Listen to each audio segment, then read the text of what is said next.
Now here is the risk that the Browns had to take with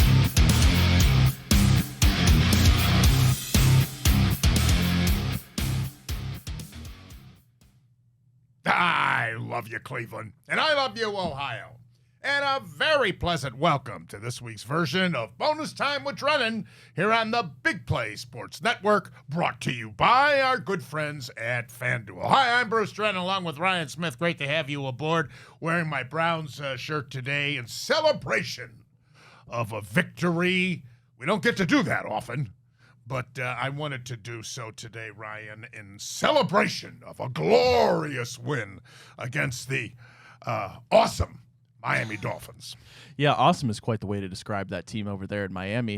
I'm sure Mike McDaniel feels the same way. No, Bruce, it's nice to be here on a Wednesday with you, coming off a Browns victory Monday, because as you mentioned, we don't get many of those these days, and this might be one of the only few ones we get the remaining of this season. You know, I actually went to the game. My dear friend Fred Odie, who is the owner of Columbia Hills Country Club, where I belong, we've become very close, and he invited us to go sit in a loge, and it was the food was excellent, the service was excellent, the vantage point, I had a monitor right above me, and everything was great. But thank God, at this portion of my career, that I don't have to go to the games, all the Guardians games, all the Cavs games, all the Browns games, even though, you know, I always sat in the press box, but thank God, what a hassle, traffic, parking, and the place was only half full. Just think when they do get a capacity crowd, let alone not knowing how to get to this loge once you get inside that facility. It's like a giant maze. I felt like a mouse. And I kept asking these people, and nobody knew how to get to this loge on the 425 was the number. And if it wasn't for a supervisor by the name of Ken, who was a wonderful, wonderful man and guided us to the elevator that took us right up there, and I tried to slip him a 20. He wouldn't take it. Just a wonderful gentleman, but if it wasn't for him, I still might have been searching for that loge like a mouse in a maze. Maybe we do need a new stadium for no other reason.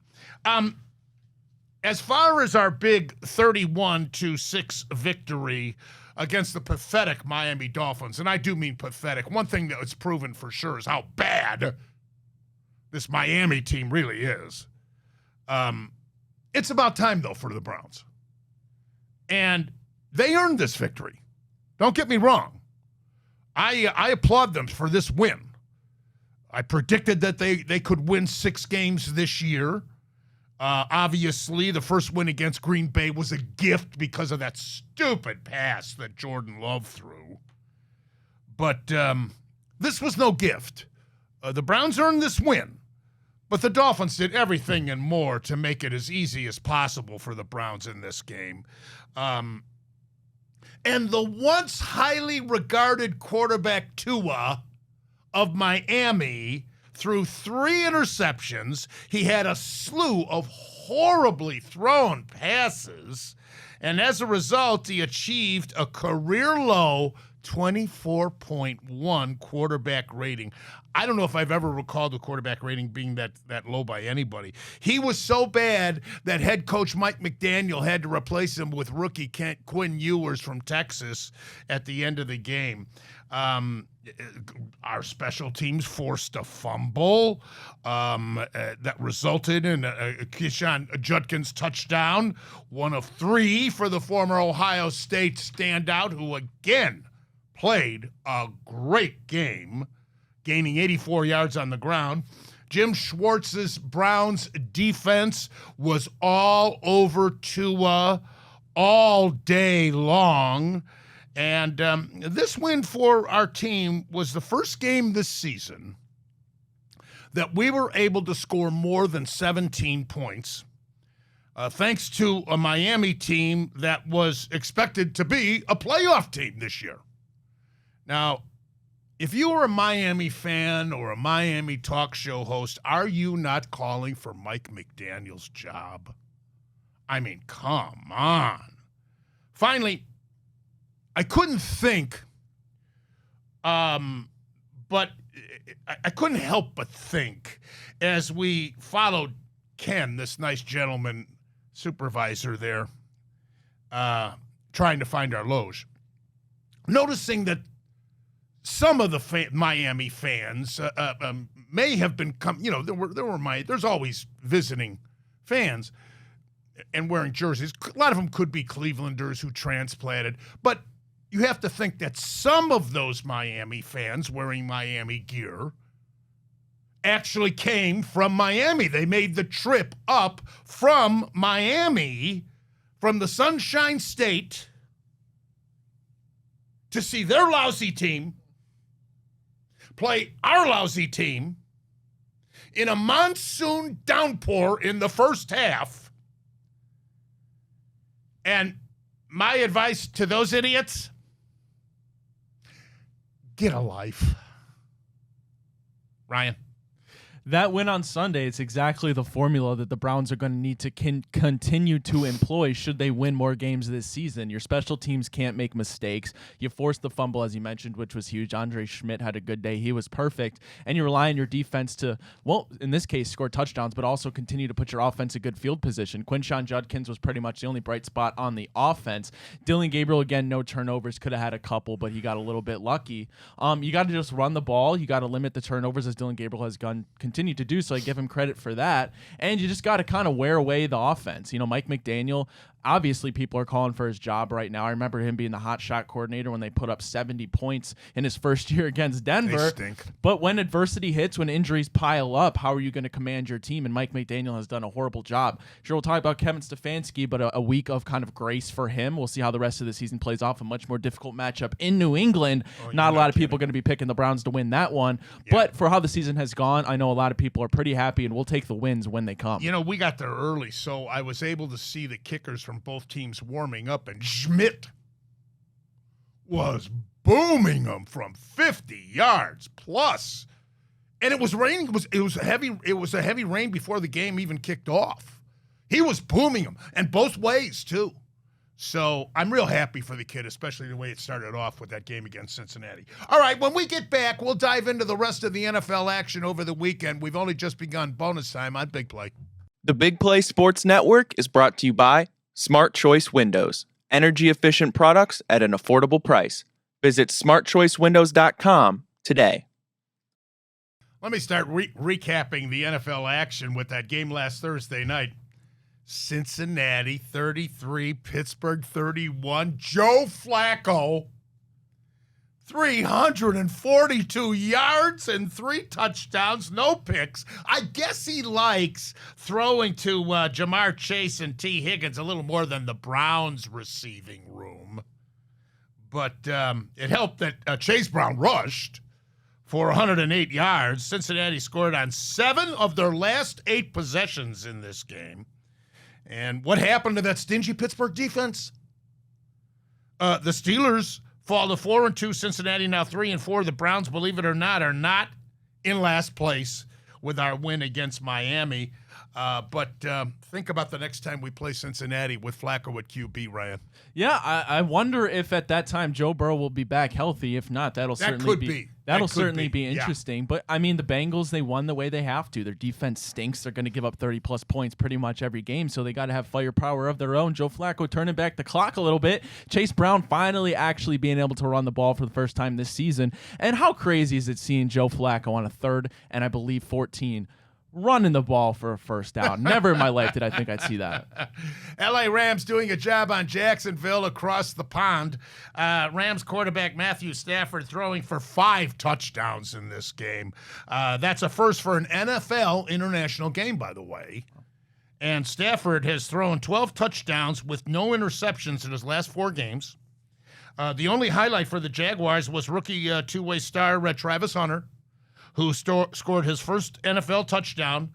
He caught 8 passes for 101 yards.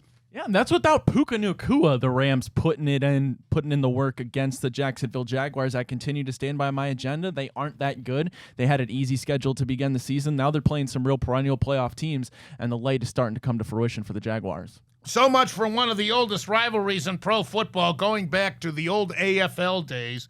Kansas City and the Raiders, they always, no matter who was strong and who wasn't in a particular year, always played tight games, but not so anymore. Kansas City with an easy 31-0 win over Las Vegas. New England 31, Tennessee 13. New head coach Mike Vrabel used to be the head coach of the Tennessee Titans, and then they fired him.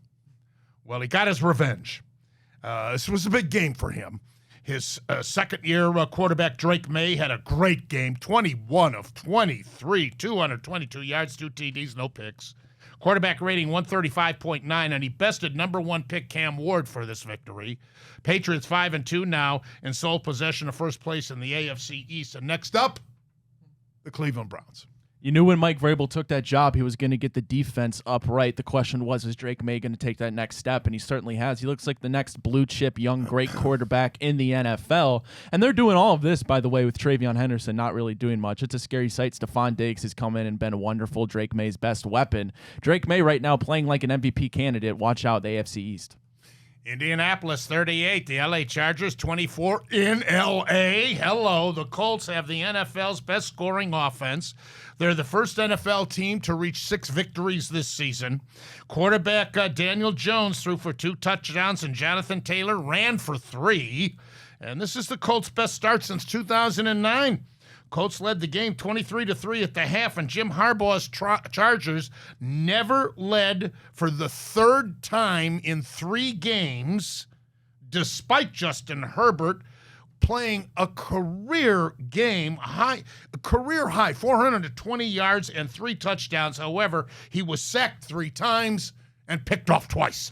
People are still wondering if the Colts are for real. I've been trying to tell people they sure are indeed. Daniel Jones has a perfect marriage with Shane Steichen. Why are we surprised? Every year we see a quarterback resurge their career. Jonathan Taylor is going to be the Offensive Player of the Year, one of the best campaigns in NFL history, at least pace-wise, this season. Bruce, the question is, are they going to be like the Vikings last year and stumble in the playoffs, or are they going to be for real and make a run at the Super Bowl? Philadelphia 28, Minnesota 22. After back-to-back losses, the Super Bowl champions rebounded with an impressive road victory at Minnesota.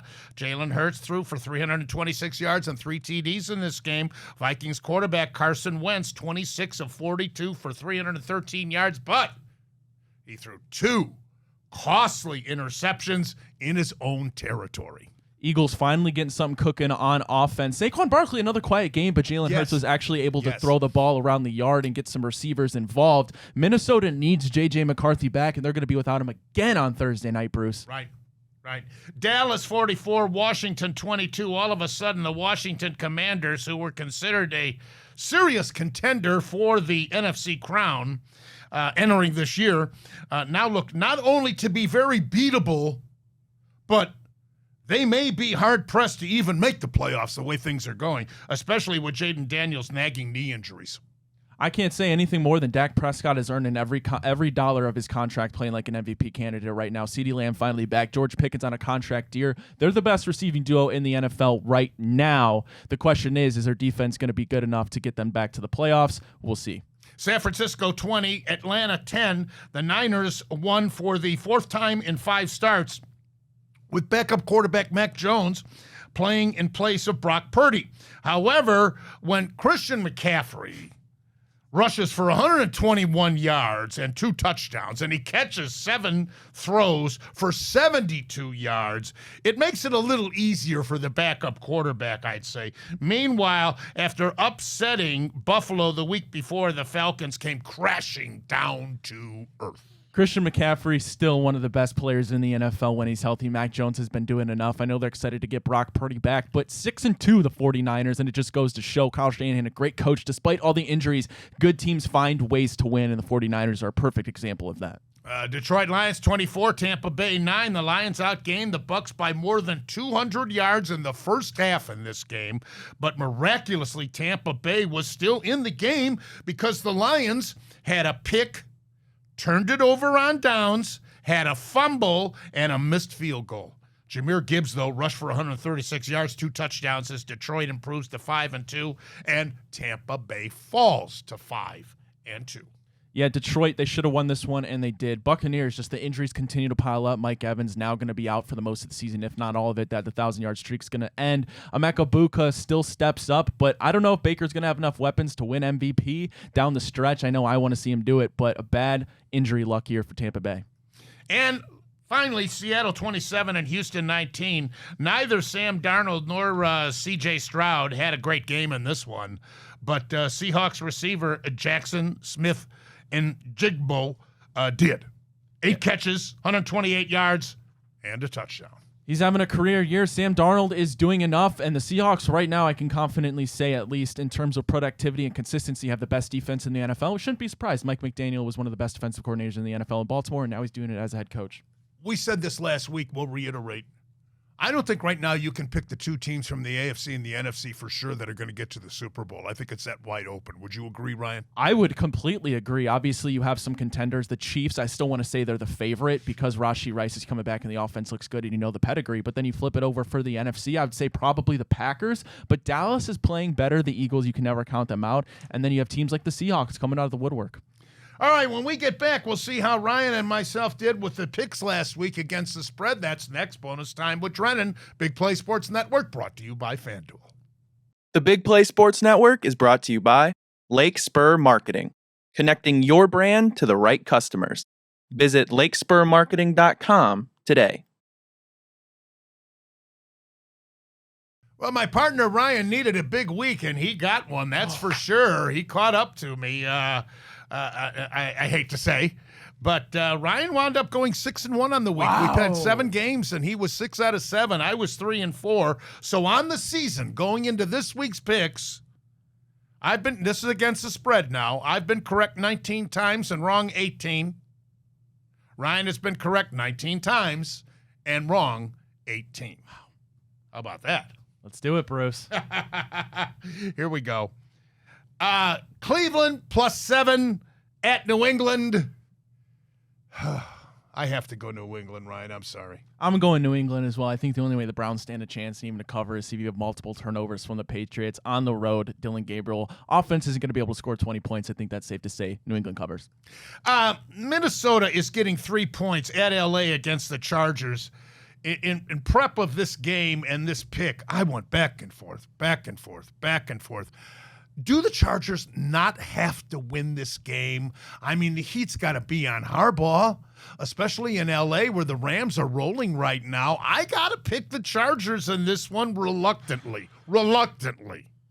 I'm going to go the Vikings to cover, and that's based on their defense. The Chargers' offensive line is beaten up, but you're right. If they want a chance to win that division, the Chargers have to win this game because Carson Wentz is still starting and he's been turnover prone. I'll take the Vikings to cover, but I don't feel great. San Francisco's -1.5. They're at Houston. Your pick.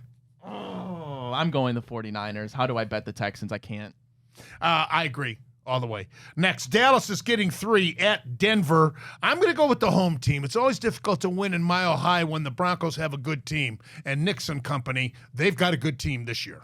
They do, but the defense has not been good as I thought. We saw Jackson Dart. Really, they should have won that game. Offense is rolling right now for Dallas. You mentioned Prescott, too. Yeah, he's been playing an MVP level. Give me the Cowboys to cover until I see him slow down. All right, we'll see. Green Bay is -3 at Pittsburgh, and I'm going to take the home dog in this one, especially after the embarrassing loss to Cincinnati. Wow, we're disagreeing today, Bruce. One of us is going to be ahead. I'm going the Packers to win. I just think they're the much more complete, better team. I'm leaving it up to Jordan Love to screw up again like he did against the Browns. Chicago's +6.5 at Baltimore. I include the Bears because now they're in the hunt in the NFC North. Your pick. It's crazy to think Lamar Jackson should be playing in this one. That's what the line indicates. I'll go the Ravens. Actually, no. Ravens defense is bad. I'm going the Bears to cover.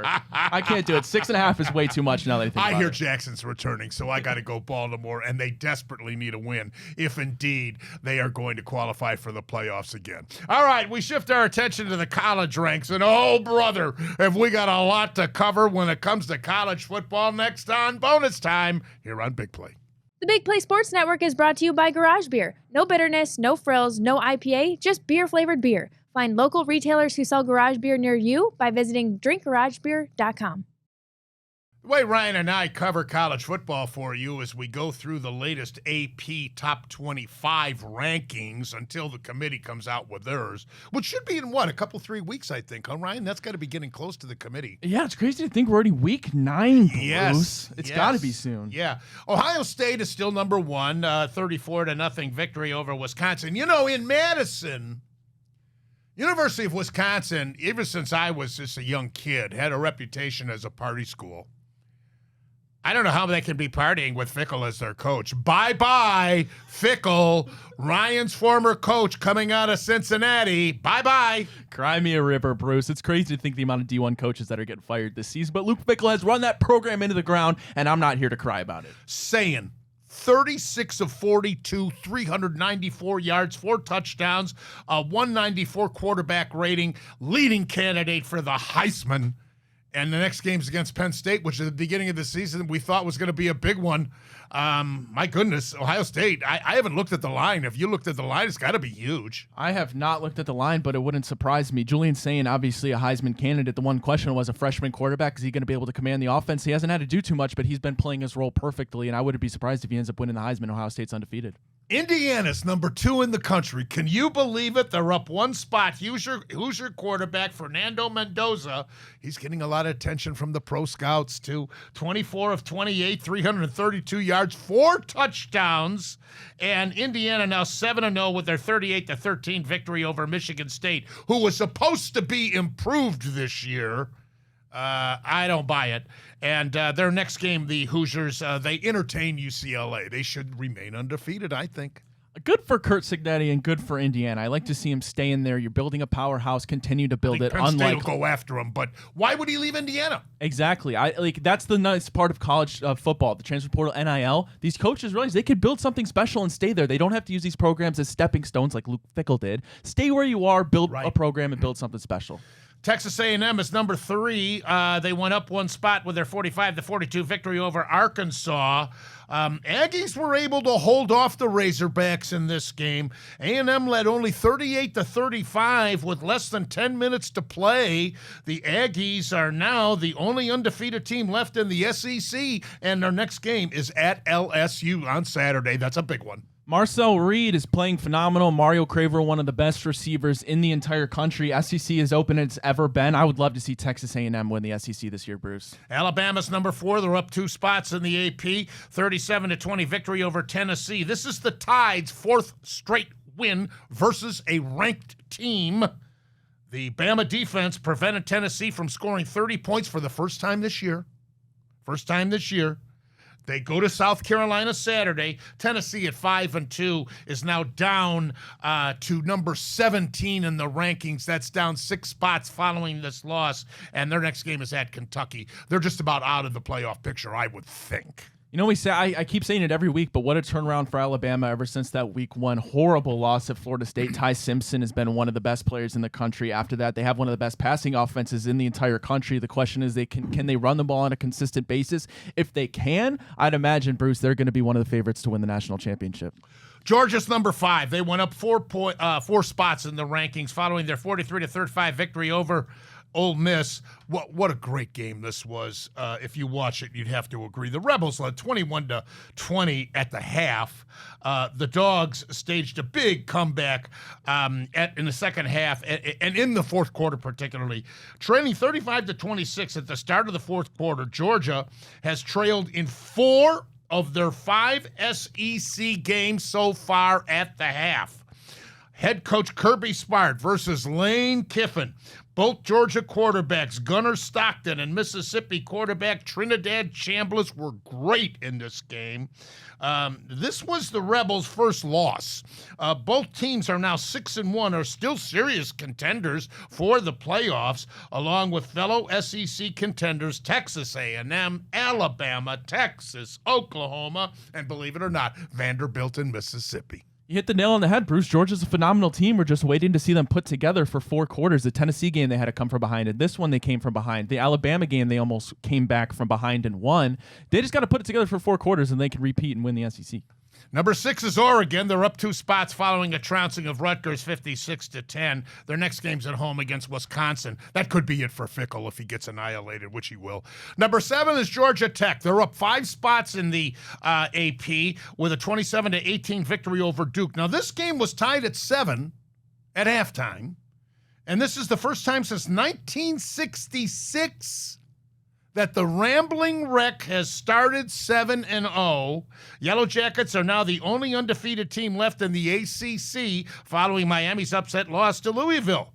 Georgia Tech's next game will be at home against Syracuse. Shouldn't be a problem. Haynes King has been playing phenomenal this year. The question for Georgia Tech is obviously they control their own destiny. When they get in, are they going to be the team that surprises and upsets a top-tier team, or are they going to be last year's Boise State, get in and fumble? Good point. Number 8, Ole Miss, down 3 spots following the loss to Georgia. Number 9 is Miami, down 7 spots. After their 24-21 loss to Louisville, Carson Beck threw 4 interceptions in this game, and the 5-1 Cardinals took advantage with an impressive road upset of the previously unbeaten Hurricanes. Amazing. Carson Beck back to the 2024 form we know and love. 4 picks. He losing at home to Louisville. Now, Louisville's not bad. Miller Moss transferring from USC. He's been playing pretty well. No turnovers in that one. Chris Bell is the name to remember and watch in next year's NFL Draft first round. Number 19, Louisville will now host Boston College. They should win that game. Miami, meanwhile, will host Stanford. All right, number 10 is Vanderbilt. They're up 7 spots with a very impressive 31-24 victory over LSU. The Commodores improved to 6-1, rebounding from their loss to Bama 2 weeks ago. This is the first time that Vanderbilt has started 6-1 in 75 years. This is Vandy's first win versus LSU since 1990, and the win keeps Vanderbilt very much in the picture for a playoff.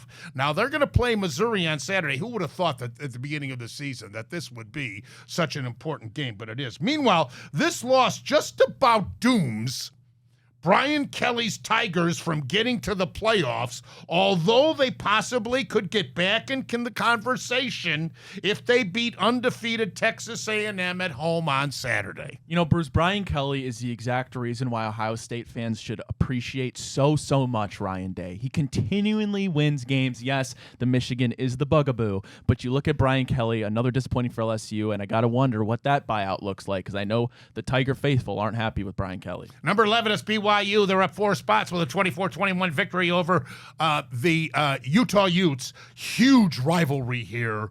By the way, BYU is now the front runner for the Big 12 championship and a trip to the playoffs. At 5-2, they next play at Iowa State. Yeah, well, Iowa State's 5-2. BYU's still undefeated. If you look who's number 2 in the Big 12 rankings, that would be the undefeated in conference play Cincinnati Bearcats. So down BYU. Number 14 is Texas Tech. They dropped 7 spots with a 26-22 loss to 5-2 Arizona State. Raquel Brown's 1-yard touchdown run with 34 seconds left in the game handed Tech their first loss of the season. They will host BYU on November the 8th. What a costly defeat for Texas Tech. Yeah, remember, it's Arizona State last year. They're a good program. Kenny Dillingham has turned that around. Obviously, Sam Levitt, I believe, was back in this game looking good. So that's what you got to do. Arizona State is still dangerous. Number 12 is Notre Dame, 34-24 home win against Southern Cal. Close game. Irish led 14-13 at the half, 27-24 entering the fourth quarter. Both teams now are 5-2. Both teams have a bye week coming up. Next game for USC is at Nebraska. They just got beat by Minnesota, you know, and that was last Friday night, 24-6. Both the Gophers and the Huskers are at 5-2. Number 13 is Oklahoma. They're 6-1. They're 6-1, 26-7 victory over South Carolina. They next play Mississippi. That's a big game as well. So the 3 biggest games this week: Ole Miss at Oklahoma, Southeastern Conference matchup. Missouri at Vanderbilt, Southeastern Conference matchup. Texas A&M at LSU, Southeastern Conference matchup. Texas A&M has the opportunity to really put the nail in the coffin on LSU season, and I'm all for it. If you're looking at 12 spots for the playoffs. Right now, Ohio State, Indiana, and Oregon from the Big Ten. Who knows in the SEC? My goodness. Big 12. Do they get 2, Ryan? Cincinnati, BYU, Texas Tech, or Houston? I think if BYU and Cincinnati, if Cincinnati wins the Big 12 with one loss to Nebraska, BYU's only loss is a conference championship to Cincinnati, I could see 2 Big 12 teams. ACC, Georgia Tech, Miami? Yeah, I think that's about it. All right. The World Series gets underway Friday night, and the Cavs open up their season tonight. That's next on Bonus Time here on Big Play, brought to you by FanDuel. The Big Play Sports Network is brought to you by Fairway Ford, the largest inventory of new Ford trucks, the lowest pricing, and same hometown level of service. Visit fairwayfordohio.com today. The 2025 World Series gets underway Friday night in Toronto, Canada. Well, the Los Angeles Dodgers are going to try to repeat winning it all last year. This is the 3rd trip to the World Series for the Blue Jays. They won back-to-back crowns back in 92 and 93 with Joe Carter and Robbie Alomar and great pitching, beating Atlanta in 6 games in 92, beating Philadelphia in 6 games in 93. For the Dodgers organization, this is their 23rd appearance. They first went to the big dance way back in 1916 when they were known as the Brooklyn Robins. They returned 4 years later in 1920 and lost 5-2 to a team by the name of the Cleveland Indians. After changing the nickname to the Dodgers, they won the National League flag 5 more times between 1941 and 1953, and they lost every single one of those years to the New York Yankees. But they finally got their revenge with their first World Series win in the franchise history against New York in 1955. But in the very next year, they met the Yankees again, and they got beat. So over all those years in Brooklyn, they went to the World Series 9 times and only won once. Now, after moving to the West Coast, to Los Angeles, along with the New York Giants, who of course went to San Francisco, the Dodgers fared much better. Since 1959 to the present, the Dodgers have been to the World Series 12 times and own a record of 6-6, including the victory last season. Now, I believe they're going to go on to go above the 500 mark with another crown this year against Toronto. They're too good. They have better pitching. They have 3 MVPs in Ohtani, Freeman, and Betts, let alone the accompanying cast. By the way, the New York Yankees have won more pennants than any franchise at 41. And they've won by far more World Series at 27 than any other franchise. However, the Dodgers are second with what is about to be their 23rd appearance. And if LA wins back-to-back World Series, they will become only the 14th team to do it, winning at least 2 in a row. It hasn't happened in the last 24 years. Ryan? I'm excited for the World Series, Bruce. Obviously, I'm rooting for the Blue Jays, the evil empire in Los Angeles Dodgers. I hope goes down. I want to see Shane Bieber get a ring. I want to see Andres Jimenez get a ring. There's just so many ties on this Toronto team from our Cleveland Guardians. It almost feels like, not quite, obviously, but a little piece of me feels like a victory for the Cleveland Guardians if the Blue Jays do win this. Bo Bichette says that he is going to play. He was hurt toward the end of the season, and he's missed these first rounds of the playoffs. But the great shortstop for Toronto says he's going to play. By the way, these two teams did meet in Los Angeles in interleague play on August 8th, 9th, and 10th. The Dodgers won the first 2 games, 5-1 and 9-1. And then the Blue Jays won the finale 5-4. The World Series starts on Friday. And the Cavaliers get their season underway tonight against the New York Knicks. The Cavs are a 1.5-point favorite. Last year, our team went 64-18 and lost in 5 games in the conference semis to Indiana.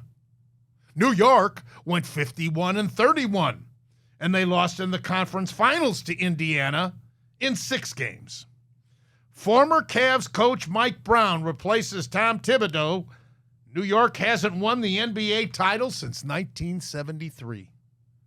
And with Indiana's Halliburton and Boston's Jason Tatum likely to be both out for the season or most of the season, I have to say the Cavs and the Knicks appear to be the 2 teams to beat for the Eastern Conference crown, Ryan. You know, Bruce, it's so nice to have real NBA Finals expectations for our Cavaliers, but I do want people to remember it is a long 82-game season. We're going to be without Darius Garland and Max Strus for a little while. It'll be interesting to see the new young pieces, Jordan Tyson, a bigger role, Tyrese Proctor getting drafted. One of the best, honestly, front courts in Donovan Mitchell and obviously Darius Garland. I'm excited to see Thomas Bryant step into a role. Larry Nance is back in town. There's just so many exciting parts about this Cleveland Cavaliers team. I can't wait for the regular season to kick off, and I hope we get a win in New York. Physicality has been the problem in the postseason for our team.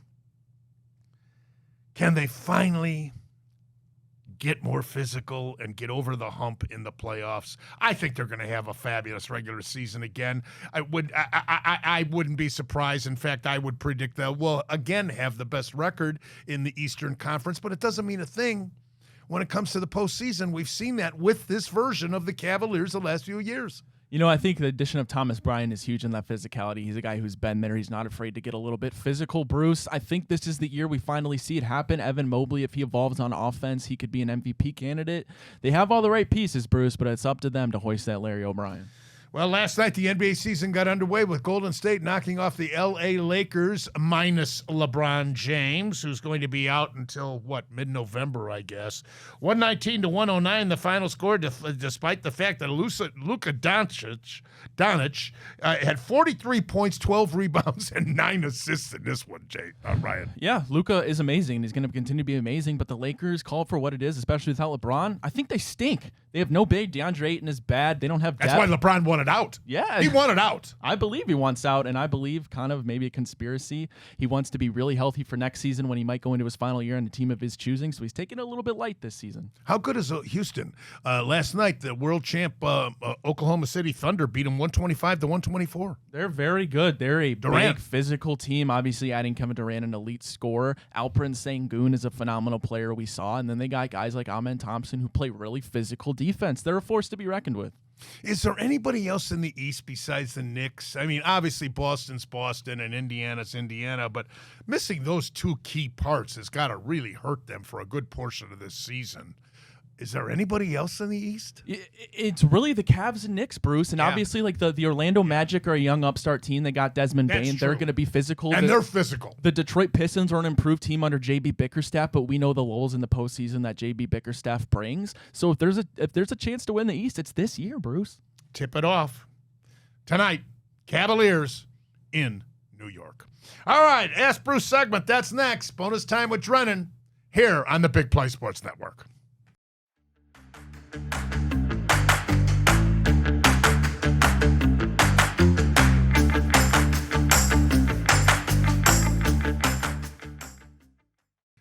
All right, partner, fire away. Ask Bruce segment. All righty. Hey, Bruce, what is your take on MLB managers having their starting pitchers on shorter leashes in the playoffs nowadays as opposed to the regular season and giving bullpen arms heavier workloads in October? Our buddy, former Indians manager Terry Francona started this trend. He was the innovator of this. And isn't it amazing how the major league managers have followed? The only team that doesn't seem to follow that trend are the LA Dodgers. Snell and Yamamoto in those 2 games against Milwaukee combined for 17 innings in their 2 starts. 17 innings, giving up merely 2 runs on 4 hits, 1 walk, and 17 strikeouts. That's unbelievable. It just goes to prove. And Milwaukee was the best hitting team in the majors this year. Just goes to prove great pitching will beat great hitting every single day of the week. Remember this, the best hitters in the business only are successful 30% of the time. All right. Hey, Bruce, should the Dodgers win back-to-back World Series, what repercussions do you foresee in the MLB regarding a salary cap? Well, I don't think the Dodgers winning it will have much of a bearing. They can use that as leverage. I mean, remember Bryce Harper kicked Manfred out of the clubhouse trying to, talk the Phillies roster into being open-minded coming to a salary cap, and Harper said, get out of here. I don't see it happening. I think that Players Association is just too unified. They've built a nest for themselves, even for the lesser paid players in the union. Although I understand that even Steinbrenner in New York, the owner of the Yankees, is now he's at least talking about a salary cap. This won't take place until the 27 campaign, but it could be ugly. You know, if you wipe out the entire season like the NHL did, you'd have a ceiling and a floor, which is what baseball needs. But those major markets are going to fight that, I believe, and the Players Association has proven to be the strongest union on the face of this planet. I give you the Soviet Union. They're long gone. Alrighty, last one for you. Hey, Bruce, after seeing what Shohei Ohtani has been able to do you think the Guardians may have messed up by taking Bazana over guys like Jack Caglione or Nolan McLean, guys who can both pitch and hit? You know, Ohtani, I don't think any question now, has to be considered the greatest player of all time. He goes and he strikes out 10 and hits 2 home runs. I mean, come on. We have never seen anything like this. Ruth didn't do it at the same time, and that was before the color barrier, and, you know, it's not even a relevant comparison, in my opinion. This Ohtani, you're watching history in the making every time he takes the field. And I'm anxious to see how he does in this World Series against the Toronto Blue Jays. I think the majority of this country, despite any animosity toward Canada, have got to be cheering for the Blue Jays, the underdog, big time, against the world champs. That's all the time we have for this version of Bonus Time with Drennan here on the Big Play Sports Network, brought to you by FanDuel. I'm Bruce Drennan. Along with Ryan Smith, hope you enjoyed this week's show, and will join us next week for another version of Bonus Time. So you have a good one. Until then, as always, and most importantly, you remember, I love you, Ohio. And I love you, Cleveland.